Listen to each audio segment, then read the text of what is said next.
love you বা লাভ বাৰু তই মুখ হাতকেইটা ধুই লগে যা মই আজি ভাত বনালোঁ তই আজি ভাত বনাইছ খাব পৰা হৈছেনে খাই চাবি আগত জানো কি বনালি তইহে জানিবি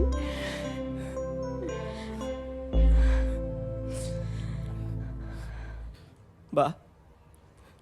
তই নহ'লে বাৰু সঁচাকৈ মোৰ কি হ'ব সেই এইটো কিনো কৈ আছ যা লাভ ইউ বা লাভ ইউ ছ' মাছ হ'ব দে যা এতিয়া আৰু শুনচোন তাইক এদিন লগ কৰাই দিবিচোন মানে তহঁতৰ কি চলি আছে মই কি গম নাপাওঁ বুলি ভাবিছ নেকি চব গম পাওঁ মই বা কিন্তু চাবি এইবোৰৰ লগতে পঢ়া শুনাটোও ভালকৈ কৰি যাবি নহ'লে জানই নহয় মই জানোৱেই বায়ে যে মোক বেয়া পাই নাথাকে বুলি মোৰ মতেতো আৰু অলপ দিবহে লাগিছে মই তোমাক কৈ থাকোঁ নে নাথাকোঁ এইবোৰ নাখাবলৈ বুলি